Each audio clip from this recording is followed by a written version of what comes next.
Breaking news. A senior US defense official warned that Venezuela is moving heavy weapons dangerously close to international shipping lanes. At 4:16 p.m., we see what that warning really means. Off the coast of Lecheria, a US Navy destroyer detects a sudden spike of heat on the shoreline. The system identifies the shapes almost instantly. BM-21 Grad rocket launchers, their 40 tubes pointed straight toward the water. The ship moves at 14 knots, holding a steady patrol route just 22 miles from shore. Overhead, a P-8A circles at 18,000 feet, sending live video to the crew below. Waves crash against the hull, but inside, the room tightens as the launchers slowly rotate toward the ship's track. No message, no warning, just silent movement. Alarms echo through the Combat Information Center. Sailors rush to stations, headsets tighten. The destroyer shifts from routine patrol to crisis mode in seconds. And it is clear this is not an accident. This is a signal, a challenge made in plain view. They do not know they are provoking the wrong force. If you want every moment of this tense standoff, tap subscribe and stay with us. The coastline of Lecheria may look calm from a distance, but for the crew on the destroyer, this stretch of water is one of the most sensitive places in the southern Caribbean. The reason is simple. For more than a decade, Venezuela has turned this area into a defensive wall. The S-300VM watches the sky far beyond the horizon. The Book M2E covers the middle layers, and the Ball E waits for ships that drift too close. Now, the BM-21 Grad sits almost on the sand itself, adding a weapon built for raw volume and shock. To American sailors, this mix of old and new systems creates a zone where any move can be misunderstood. The Grad is not a precision tool. It fires 40 rockets in seconds and blankets a wide area. If used here, those rockets would not land on open desert. They would fall into an active sea lane where Navy ships pass daily, where commercial vessels move cargo, and where patrol aircraft sweep the water for drug routes. That is why today matters. A single wrong turn from shore or sea could push both sides into a situation no one wants. For the crew on the destroyer, this is not about politics. It is about distance, angles, and reaction time. 22 miles is close when a launcher can reach 50. A radar that wakes up for only 3 seconds can change their posture for the next 30 minutes, and each small adjustment on the Venezuelan shoreline forces the ship to rethink its next step. They know this coastline. They know how fast things can escalate here. They know that even a training move from the other side could send alarms through the entire region. So why does this moment carry weight? Because the Caribbean is no longer just warm water and slow days. It has become a pressure point where small signals carry big meaning. And today, that meaning is loud. Venezuela is not stepping back. The destroyer is not moving away. Both sides are holding firm in a narrow space where confidence and caution collide. And for everyone watching, the question becomes clear. How long can this balance last before one ship goes too far? At 4:19 p.m., the destroyer's radar room catches the first serious change. The operator leans forward and says, "Shoreline movement. Multiple units adjusting angle." His voice stays steady, but the room shifts instantly. The Grad launchers on the screen change from quiet icons to active targets. A thin red outline appears around them, marking a possible hostile posture. The watch officer asks for distance. 21 miles, the reply comes back. Close enough for real trouble. A sharp tone hits the speakers. The ship's electronic system detects short bursts from a Buck M2E radar deep inland. It is not a lock, but it is a clear sign Venezuela is watching. The lights inside the Combat Information Center switch to red. The call goes out. Set general quarters. Boots hit metal. Doors slam.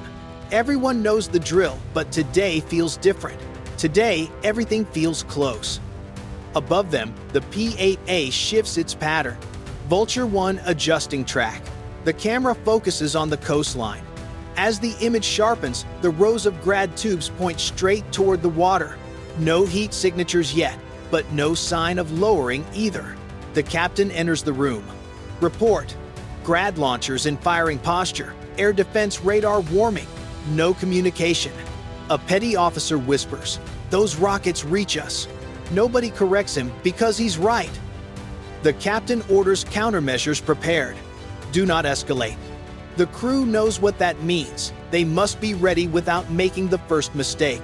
On the bridge, binoculars track the shoreline. The sun drops lower, shadows stretching across the sand.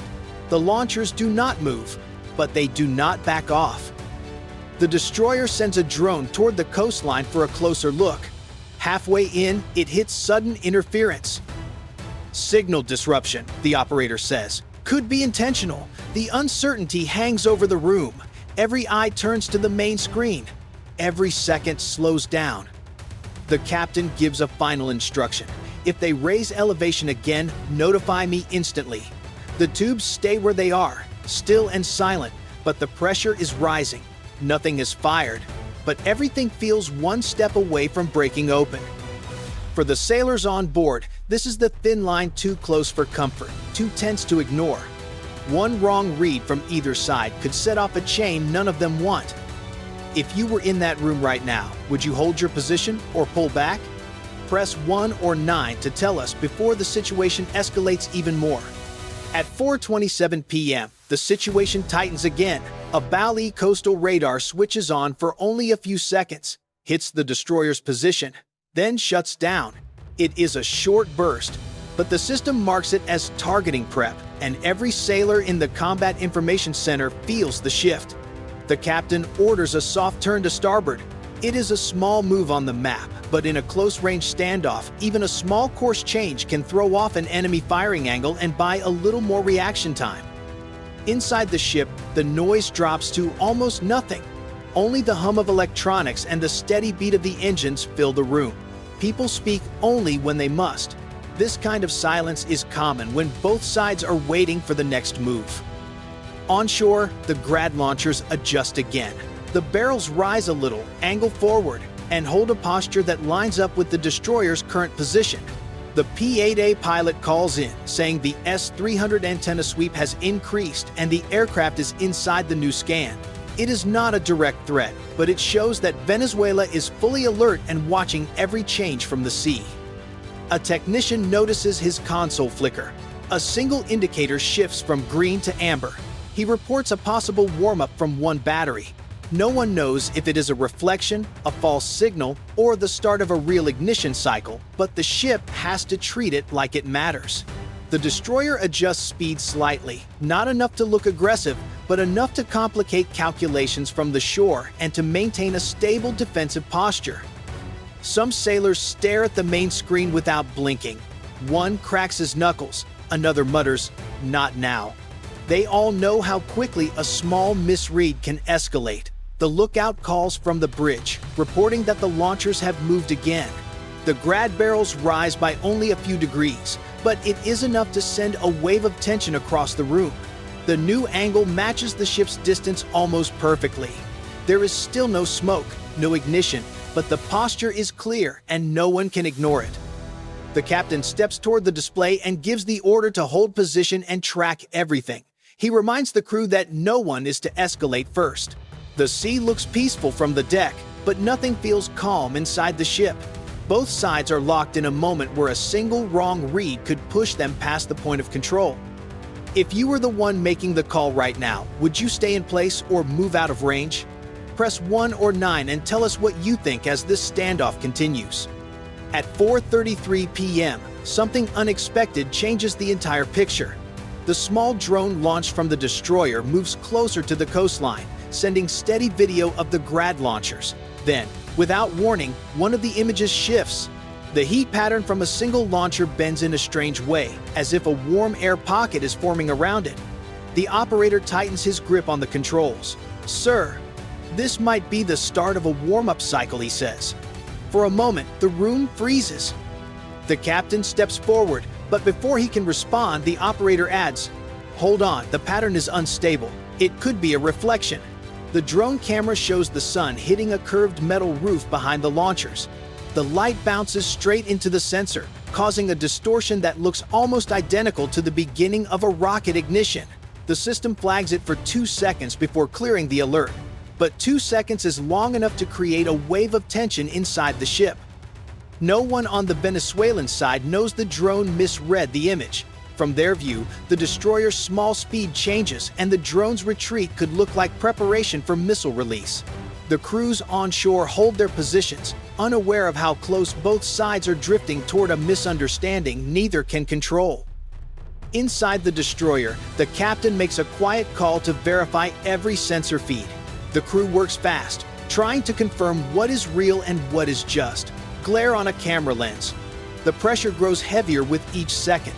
A simple reflection has turned into a moment that could shift everything, and no one on deck can be sure what the next movement will mean. If you were watching that screen, would you trust the drone feed or prepare for the worst? Press 1 or 9 and tell us what you would choose. At 4:39 p.m., the moment the crew feared finally comes, the Grad launchers rise again, higher and more deliberate than before. The radar operator reacts first. Elevation change. They're lifting the barrels. His voice slices through the room and the CIC shifts immediately into full tension. Defensive systems move into ready mode. Countermeasures load. The C-RAM launcher rotates toward the shoreline. No one panics, but every movement turns sharp and controlled. The P-8A calls in. Vulture 1 to warship. S-300 sweep increasing. They may think you are preparing to fire. The captain replies, "We stay ready, but we do not shoot first." On the main display, 40 Grad tubes settle into a fixed angle aimed toward the sea. They do not move, but the stillness feels worse than motion. A new spike of electromagnetic noise hits the sensors. It is not a launch trigger, but it is close enough to tighten every muscle in the room. The drone begins to pull away. The crew watches it, aware that one wrong step on either side could start something no one can control. The captain grips the railing. A sailor whispers, "Not now." But no one tells him to stop. Everyone feels the same weight. Then a sharp alert tone fills the CIC. It is not a lock, but it is the final warning before one. For a few seconds, the entire ship freezes. Hands hover over controls. No one breathes. This is the line between a standoff and a real fight. And then everything shifts. The Grad barrels stop rising. The buck radar fades out. The S-300 sweep slows to normal. One by one, the signals that had filled the screens begin to fall silent. On the shoreline, the launchers lower back toward the sand, slow and controlled, as if the crews realized how close they had pushed the limit. The captain listens to the update. All hostile activity decreasing. Only then does he relax his shoulders. No cheers, no celebration, just quiet relief. Everyone understands how close this came to turning into something far worse. One more degree of elevation, one more second of misreading, and tonight's story could have been completely different. If you were watching those barrels rise, would you stay calm or prepare to fire back? Press 1 or 9 and tell us what you would do in that moment. By 4:52 p.m., the shoreline begins to ease. The Grad launchers pull back, barrels lowering toward the sand. The buck radar shuts down. The S-300 returns to its normal pattern. What had been a live standoff minutes earlier now fades. But inside the destroyer, no one mistakes this for a small event.